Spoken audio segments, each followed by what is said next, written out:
Welcome to our channel. The pilot of the flight that crashed in Nepal did not report anything untoward as the plane approached the airport, a spokesman said. Anup Joshi said that the mountains were clear and visibility was good, adding there was a light wind and no issue with weather. There were 72 passengers and crew aboard the Yeti Airlines flight from Kathmandu to the tourist town of Pokhara, which crashed on Sunday. No one is believed to have survived. It is the country's deadliest plane crash in 30 years. On Monday, fragments of the Yeti Airlines plane were scattered across the riverbank, on both sides, like pieces of a broken toy. One portion of the aircraft lay on its side, the windows still intact. A few meters away, blue airline seats, now mangled. The thick stench of smoke hung in the air, the scorched grass on the bank a reminder of the fireball that engulfed the aircraft after it crash-landed. Mobile phone footage showed the plane rolling sharply as it approached the runway. It then hit the ground in the gorge of the Seti River, just over a kilometer from the airport. The pilot asked for a change from the assigned runway 3 to runway 1, which was granted by the airport, Mr. Joshi said. We could operate from both runways. The plane was cleared for landing. It was very unfortunate that the incident happened just 15 days after the airport had opened for business, he added.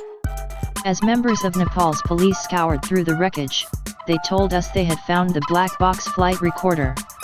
The voice recorder has also been recovered. They have given up hope of finding any survivors. Now the focus was on finding any clues as to how this tragedy happened. The government has set up a panel to investigate the cause of the disaster, and the Prime Minister declared Monday a national day of mourning. On both sides of the vast gorge where the plane crashed, hundreds of people who live nearby watched on. Indra Prasad Saptoka said he saw the plane turn to its side before it crashed. He was thankful it landed away from the houses close by. Another local resident, Divya Thakal, told the BBC how she rushed to the crash site after seeing the aircraft plunge from the sky shortly after 11 o'clock local time, 5:15 GMT. By the time I was there, the crash site was already crowded. There was huge smoke coming from the flames of the plane. And then helicopters came over in no time, she said. The pilot tried his best to not hit civilization or any home, she added. There was a small space right beside the Seti River and the flight hit the ground in that small space. Aviation accidents are not uncommon in Nepal, where remote runways and sudden weather changes can make for hazardous conditions.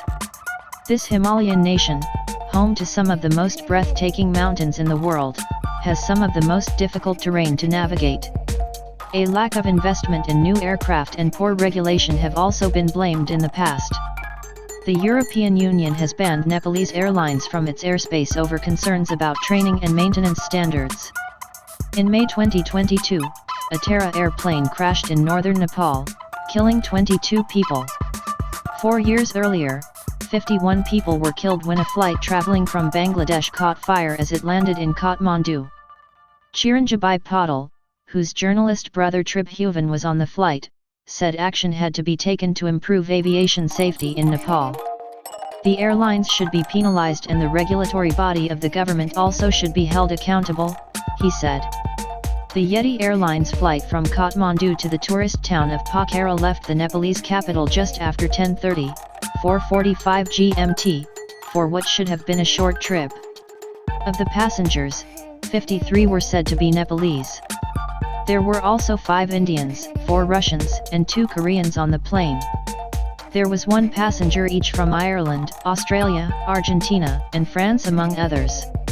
Subscribe ET Viral channel for more new updates.